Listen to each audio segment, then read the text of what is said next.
അതാണ് പ്രകാശ് മാസ്റ്റർ, ആ ചർച്ച ചെയ്യാൻ എന്തിനാണ് ഭയക്കുന്നത്? അത് JPC അന്വേഷിക്കട്ടെ. JPC ഈ വിഷയം വളരെ ശക്തമായിട്ട് ചർച്ച ചെയ്യട്ടെ. നമുക്കെല്ലാം അഭിപ്രായം പറയാമല്ലോ. ഈ പറയുന്ന ആശങ്കകളെല്ലാം അവിടെ അറിയിക്കാമല്ലോ.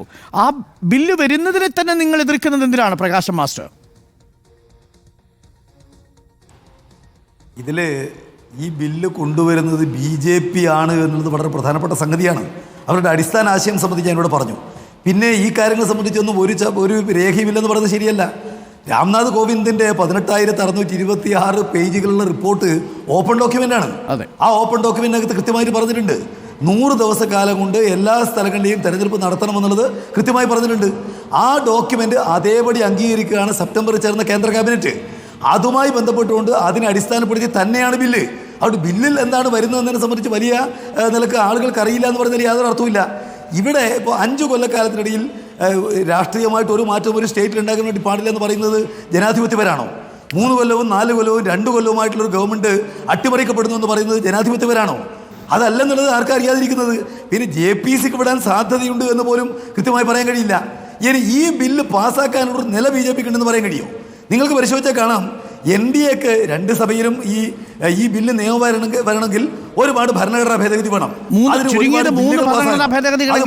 ഭൂരിപക്ഷത്തോടെ പാസ്സാവണം. ഞാൻ ചോദിക്കട്ടെ, 3 അല്ല ഇപ്പോൾ 6 വേണമെന്നാണ് പറയുന്നത്. എന്തോ ആവട്ടെ, NDAക്ക് രാജ്യസഭയിലുള്ള സീറ്റ് 112 അവിടെ പാസ്സാക്കണമെങ്കിൽ 164 MP പിന്തുണ വേണം.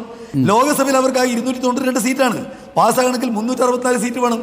അപ്പോൾ ഇത് ഒരു ഗിമിക്ക് എന്നുള്ളത് പോലെ കൊണ്ടുവരിക എന്നുള്ളതിൽ പ്രായോഗികമായിട്ട് ഈ നടപ്പിലാക്കാനുള്ള താല്പര്യത്തോടെയാണ് അവർ കൊണ്ടുവന്നുകൊണ്ടിരിക്കുന്നത്.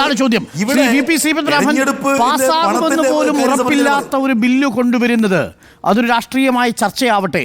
ഞങ്ങളെല്ലാം ഒന്നിലേക്ക്, ഒരു നേതാവിലേക്ക്, ഒരു രാജ്യത്തിലേക്ക്, ഒരു ആശയത്തിലേക്ക്, ഒരു പാർട്ടിയിലേക്ക്, ഒരു ചിഹ്നത്തിലേക്ക് രാജ്യത്തെ ഒതുക്കുന്നു എന്നുള്ള ഒരു ആശയം രാജ്യത്ത് കൊടുക്കാൻ വേണ്ടി കൊണ്ടുവരുന്ന ഒരു പൊളിറ്റിക്കൽ വ്യായാമം മാത്രമാണോ അത്? Advocate VP Sreepadmanabhan. അല്ല, അതെങ്ങനെ പാസ്സാവും, എങ്ങനെ ആണ് അത് സാധിക്കുക എന്നുള്ളതൊക്കെ അത് ആ ബില്ല് പഠിച്ചിട്ട് രാജ്യത്തിലെ MP-മാർ നിശ്ചയിക്കട്ടെ. MP-മാർക്ക് സ്വീകാര്യമാണെങ്കിൽ MP-മാർ വോട്ട് ചെയ്യില്ലേ? എല്ലാ പാർട്ടിക്കും സ്വീകാര്യമാണെങ്കിൽ അവർ വോട്ട് ചെയ്യില്ലേ? ഈ രാജ്യത്തെ ഐകകണ്ഠേന പാസ്സാവാത്ത ബില്ലുകളുണ്ടോ?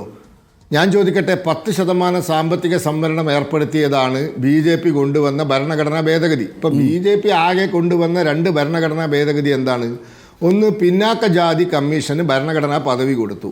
2, 10% ഈ നിലവിൽ സംവരണമില്ലാത്ത വിഭാഗങ്ങൾക്ക്, അതായത് മുന്നോക്ക വിഭാഗങ്ങൾ, മറ്റ് കേരളത്തിലെ ക്രിസ്ത്യൻ വിഭാഗങ്ങൾ, ഇങ്ങനെയുള്ള പല വിഭാഗങ്ങൾക്കും 10% സാമ്പത്തിക സംവരണം കൊടുത്തു.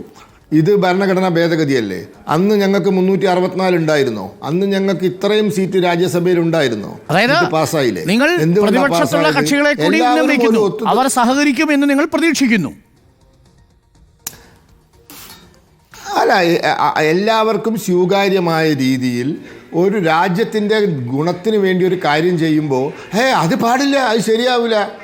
നിങ്ങൾ വെറുതെ അല്ല 3 സീറ്റിലായി പോയത് communist.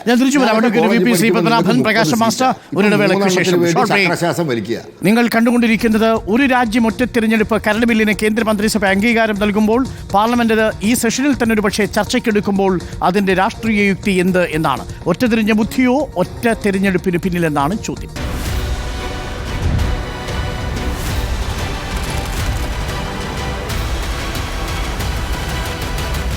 Debate with Dr. Arun Kumar.